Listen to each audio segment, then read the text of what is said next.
Hi everyone, welcome back to my YouTube channel. ನಾ ಇವತ್ತು ಪುದೀನ ರೈಸ್ ಮಾಡತ್ತೀನಿ.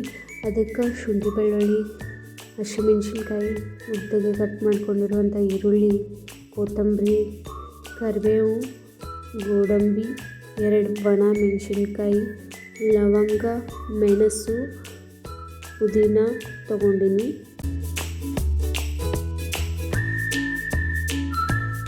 ಈಗ ಮಿಕ್ಸಿ ಜಾರ್ಗೆ ಪುದೀನ, ಹಸಿಮೆಣ್ಸಿನ್ಕಾಯಿ, ಶುಂಠಿ ಬೆಳ್ಳುಳ್ಳಿ, ಲವಂಗ, ಮೆಣಸು ಸ್ವಲ್ಪ ನೀರು ಹಾಕಿ ಪೇಸ್ಟ್ ಮಾಡಿ ಇಟ್ಕೋಬೇಕು.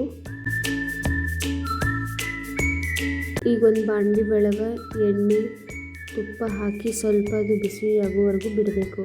ಬಿಸಿ ಬಂದಮೇಲೆ ಜೀರಿಗೆ, ಸಾಸಿವೆ ಹಾಕಿ ಒಗ್ಗರಣೆ ಬರೋವರೆಗೂ ಬಿಟ್ಟು ಗೋಡಂಬಿ, ಕರಿಬೇವು, ಕೆಂಪು ಮೆಣಸಿನ್ಕಾಯಿ ಹಾಕಿ ಗೋಡಂಬಿ ಗೋಲ್ಡನ್ ಬಣ್ಣ ಬರುವವರೆಗೂ ಹುರ್ಕೋಬೇಕು.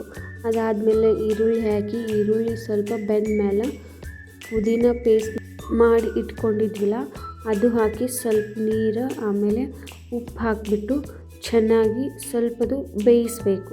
ಅದು ಬೆಂದ ಮೇಲೆ ಲಾಸ್ಟಿಗೆ ಬೇಯಿಸ್ಕೊಂಡಿರುವಂತಹ ಅನ್ನ ಹಾಕಿ ಚೆನ್ನಾಗಿ ಮಿಕ್ಸ್ ಮಾಡಬೇಕು.